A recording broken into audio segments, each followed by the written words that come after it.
Mémoire du Sénégal.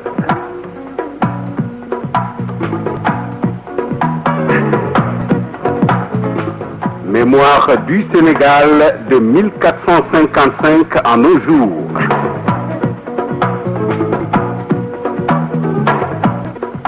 Une production de Radio Sénégal International présentée par Atoumane Mbaye, conservateur aux Archives nationales.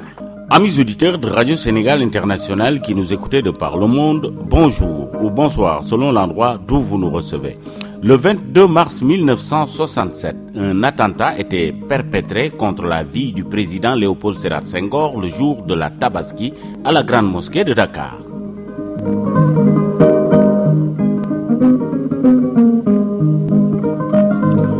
Le mercredi 22 mars 1967, jour de la Tabaski, un attentat avait été perpétré contre la vie du président de la République, M. Léopold Sédar Senghor, alors qu'il venait d'assister à la cérémonie de la prière de l'Eid el-Kébir à la Grande Mosquée de Dakar.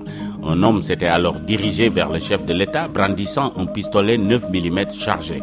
Avant qu'il n'ait pu faire usage de son arme, l'agresseur avait été immédiatement maîtrisé par le service d'ordre, arrêté et conduit dans les locaux de la police. Le président Senghor, qui avait fait preuve d'un remarquable sang-froid, avait aussitôt regagné le palais présidentiel.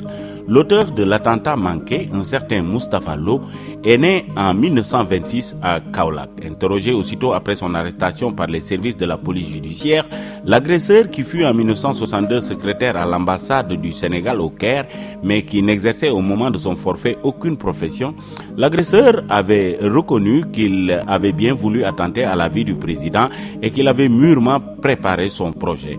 Il avait par ailleurs précisé qu'il avait mis à profit les cérémonies de la Tabaski pour mettre à exécution son sinistre dessein, sachant que le chef de l'État se rendrait, comme chaque année, à la prière de la Grande Mosquée. Il avait également précisé qu'il savait parfaitement se servir du pistolet de marque Mac modèle 1950, calibre 9 mm dont il était porteur et qui devait servir à supprimer le président Senghor. C'est au moment où le chef de l'État, après avoir quitté la tribune officielle et alors qu'il venait de prendre place dans sa voiture, ayant à ses côtés M. Abdou Diouf, secrétaire général de la présidence de la République, c'est à ce moment-là que l'auteur de l'attentat, se détachant de la foule des fidèles s'apprêtant à regagner leur domicile, s'était précipité vers la voiture présidentielle en brandissant son arme. Grâce à la vigilance et à la prompte intervention du brigadier de police Arfan Tien, assisté de M. Seydou Sow, garde du corps du chef de l'État, l'agresseur avait été désarmé avant qu'il n'ait eu le temps de tirer sur le président de la République. Une perquisition effectuée à son domicile avait permis de saisir un autre pistolet 22 long rifle ainsi que 2 chargeurs contenant 9 cartouches de calibre 5 mm, le tout dissimulé sous un matelas. À l'époque où il avait été perpétré, cet attentat manqué contre la vie du chef de l'État sénégalais avait aussitôt provoqué une vague d'indignation à travers tout le pays et à l'étranger où la nouvelle de l'attentat avait été connue dès la fin de la matinée.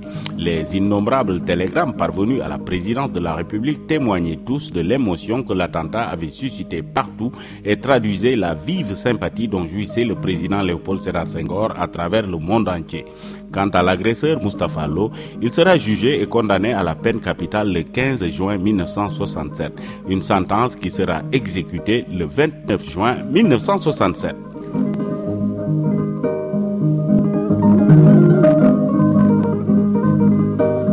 Entre autres événements à signaler pour la journée du 22 mars, nous avons retenu le 22 mars 1455. C'était le départ de Saint-Vincent de Alvise Cadamosto, navigateur vénitien au service du Portugal, auteur du premier document européen dans lequel il est fait mention du mot Sénégal. Le 22 mars 1969, décédé à Bordeaux en France, M. Amadou Bari, maire de Gorée. Le 22 mars 1996, à la faveur d'une réforme administrative et territoriale, les régions administratives devenaient des collectivités locales. Cette réforme sera également connue sous le nom de régionalisation. Le 22 mars 2003, la cérémonie d'inauguration d'une nouvelle gare routière à Mbour était présidé par le Premier ministre, M. Idrissa Seck. À la prise de son, Mamadou Diop, à la présentation, Atoumane Baya, mes auditeurs, encore une fois. Merci de nous consacrer chaque jour un peu de votre temps. Nous vous donnons rendez-vous demain à la même heure sur les ondes de Radio Sénégal International.